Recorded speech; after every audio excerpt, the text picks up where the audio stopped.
Ahí, o antes de llegar ahí, te quiero mostrar una foto que es bastante icónica, una foto bastante famosa. No sé cuántos habían visto esta foto alguna vez y saben de qué se trata o lo que significa. ¿Alguien la ha visto esta foto? ¿Alguien la había visto?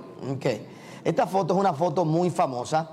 Esta foto se tomó en el 1985 en particular. Esta foto fue de una joven llamada Sharbat Gula. Y esta foto es icónica, no tan solo por los ojos verdes impresionantes que tiene esta joven, en este momento una niña de 12 años, sino por el contexto de la foto. Ella era una refugiada de Afganistán. En aquel tiempo la guerra, también los conflictos con Rusia, como estamos viendo en el día de hoy, hicieron que ella tuviera que ser desplazada a otro lugar. Y esta foto se hizo icónica una vez más, no por el color de los ojos, sino por lo que los ojos proyectan. Se dice, cuando usted busca la historia de esta foto, que proyectan la resiliencia de un pueblo refugiado, que aunque está viviendo un momento difícil, tienen esa resiliencia de espíritu, de continuar hacia adelante. Es una foto muy, muy interesante. Y una vez más, cuando usted estudia la historia, el contexto de la historia la hace todavía más impactante. Años después se buscó cómo estaba esta joven, dónde estaba esta joven, y la encontraron. Se hicieron hasta las pruebas del iris para asegurarse que fuera la misma persona. Y esta es la foto, no es la más reciente, hay una todavía más reciente que no la tenemos ahí ahora, pero es interesante que la historia se repite. Simplemente para cerrar el círculo de la historia, hoy esta dama se entiende una vez más que vuelve a ser otra vez refugiada de los que han sido desplazados de Afganistán. Cuando Estados Unidos sale abruptamente en los meses pasados, los 2 años pasados, con la orden del presidente Biden, esta joven vuelve a quedar como refugiada, desplazada de su ciudad. Pero el punto que hay detrás de toda esta foto y de esta historia es la marca de esos ojos y lo que demuestra. La marca de estos ojos y lo que demuestra hacia el resto de nosotros cuando miramos esta foto. Por esos ojos la volvieron a encontrar. Esa marca de esos ojos tan especiales vuelven a reencontrarse con esta mujer, y esa marca la hace diferente y pone en ella un sello que no se encuentra en ninguna otra persona. Y el reflejo de esos ojos demuestran el dolor de todo un pueblo, el dolor de toda una época, pero al mismo tiempo la valentía de seguir hacia adelante. Y el punto que yo quiero llevarte en el día de hoy: todos nosotros o hemos sido marcados por cosas o por gente, o tenemos o decidimos tener la marca del Espíritu Santo sobre nuestras vidas. Todos nosotros tenemos marcas en nosotros que demuestran en nosotros algo especial.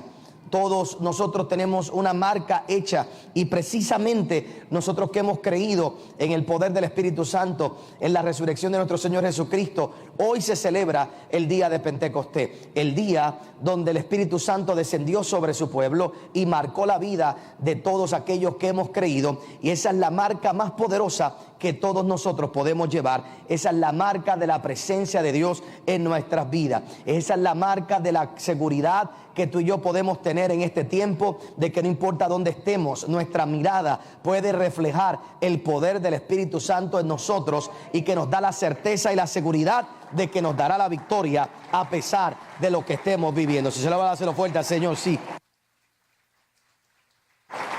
De esa marca yo quiero hablarte en un momento.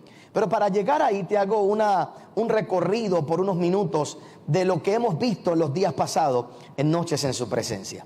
Comenzamos a ver cómo Dios fue visitando poco a poco a su pueblo, dándole diferentes experiencias. Comienza Dios llamando a un hombre como Abraham, que cuando lo visita de primera intención, le hace muy claro que Dios no lo está llamando simplemente para bendecirlo y prosperarlo a él, sino que de él quiere sacar toda una nación.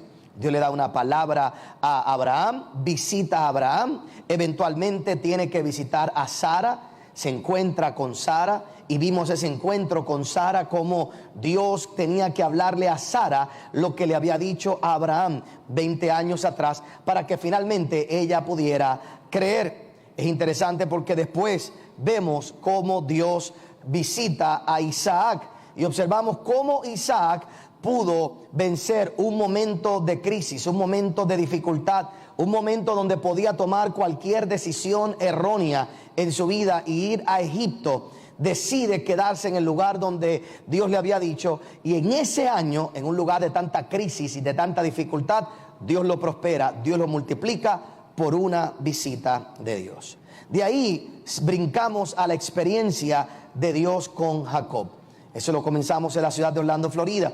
Es interesante que Dios le da varias experiencias a Jacob, pero hablamos de el momento crucial de la lucha de él con Dios.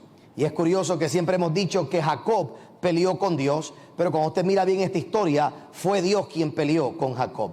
La razón es que Dios quería asegurarse que Jacob entendiera que el plan que Dios había preparado para su vida no se iba a perder por ninguna de las decisiones que él mismo había tomado en el pasado. Ahora, oiga, cuando nosotros miramos la historia del pueblo de Israel y observamos la historia del pueblo de Dios que trasciende las edades y los tiempos, sino que vemos el plan divino detrás de todo esto, hay un eslabón perdido.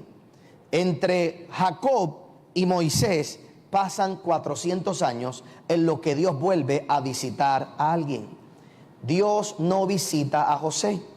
Es interesante que en ningún lugar en la Biblia se nos muestre que José tuviera una experiencia con Dios de manera tal que fuera una visitación que marcara su vida para siempre. Y el problema de que José no tuviera una visitación de Dios fue que un hombre bueno, inteligente, con tanta sabiduría, simplemente por no tener una visita divina, llevó a todo un pueblo a ser esclavo por 400 años. Yo no creo que Dios haya intencionado tener al pueblo de Israel 400 años en Egipto. Aquello fue una solución temporera a unas decisiones que se habían tomado. Pero José se acostumbró a vivir en aquella nación, se acostumbró a vivir en aquel lugar y hizo que el pueblo se quedara allí por 400 años. Qué interesante que las últimas palabras de José fueron: el día que Dios los visite, saquen mi hueso de aquí. ¿Por qué José no pedirle a Dios una visita de Dios? ¿Por qué no pedirle José a Dios esa visita y que Dios lo usara a él para sacarlo de aquel lugar? José simplemente no tuvo esa experiencia, no la quiso, no la deseó, lo que podemos pensar 500 cosas. El detalle está que no la tuvo. Y yo me pongo a pensar cuánta gente aquí tiene que realizar que tu familia no será distinta y tu familia jamás alcanzará el potencial de Dios para tu vida si tú no le pides a Dios una experiencia con el Señor, una experiencia que te marque a ti y que haga que tú no sometas a todos los tuyos a una esclavitud, a un momento de dificultad que no se tiene que extender más que una temporada simplemente circunstancial. Pero si una persona tiene un poder, tiene la visita de Dios y tiene esa experiencia, él y toda su familia serán completamente libres. Ahora, lo interesante es que eso no pasó con José. Así que 400 años después, Dios se le aparece a Moisés. Y se le aparece a Moisés primero en la zarza ardiendo. Luego de la zarza ardiendo, se le aparece a Moisés en el monte Sinaí. Y en aquel lugar Dios se le hace visible al mundo entero, específicamente a su pueblo. Lo curioso es que luego de esa experiencia del monte Sinaí, donde el pueblo promete que el pueblo irá y que obedecerá a Dios y que hará lo que Dios le ha pedido, el pueblo va y levanta un becerro de oro.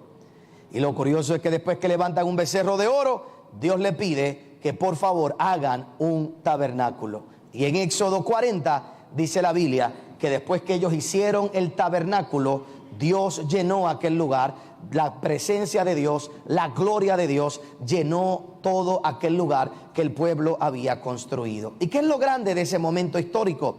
Que una vez más se cumple la palabra de Dios sobre su pueblo. No importa nuestros errores, no importa que tú hayas hecho un becerro de oro, no importa que un día tú te hayas apartado, Dios todavía sigue queriendo habitar en medio de su pueblo. No importa los errores que tú hayas cometido en tu vida, no importa que tú en un momento dado le hayas abandonado, Dios todavía quiere cumplir su palabra y su promesa de que Él quiere habitar en medio nuestro. Aquella presencia de Dios en aquel tabernáculo era la demostración de que Dios iba a cumplir su palabra y de que Él habitaría en medio de su pueblo, a pesar de que en el pasado ellos lo habían abandonado. Yo no sé cuántos aquí le pueden dar gracias a Dios que Dios todavía quiere habitar en tu vida, quiere habitar contigo, a pesar de todo lo que tú has vivido y a pesar de todas tus decisiones. Qué bueno es Dios. Ahora, muy curioso que luego de esa experiencia comparaba en los días pasados ese momento donde dice la palabra del Señor que el tabernáculo fue lleno de la presencia de Dios, y comparaba con el deseo en un momento de un gran hombre de construirle un templo a Dios. Y presta mucha atención. Hubo un gran joven que quiso construirle un templo al Señor y Dios no se lo permitió. En una ocasión David, luego de luchar muchas batallas, David decide que le va a construir un templo al Señor. Y la Biblia nos dice que David había sido escogido por Dios. La Biblia nos dice que David era un hombre bueno de corazón, un hombre conforme al corazón de Dios. Y un hombre con una buena intención, Dios no le permite a él construir el templo. Y la razón es una. Dios le dice, no puedes construir el templo porque tus manos están ensangrentadas. ¿Por qué Dios no le permite a David y no le da el honor de construirle una casa? Porque cuando David construyera aquella casa, si él lo hacía, aquella casa se convertiría en un símbolo de poder militar. Y lo que Dios siempre había querido era que la presencia de Dios fuera el símbolo especial de su marca sobre un pueblo, pero que no fuera tomada como una experiencia o como una demostración militar que diera la proyección incorrecta al mundo entero. David tenía la buena intención y el buen deseo, tenía un gran corazón, pero lamentablemente David era conocido como un guerrero, un hombre sangriento, un hombre que había conquistado grandes cosas. Y si Dios le permitía que hiciera aquel templo, el mundo vería solo el poder militar y no vería el poder y la gracia de Dios sobre aquel edificio, sobre aquel lugar.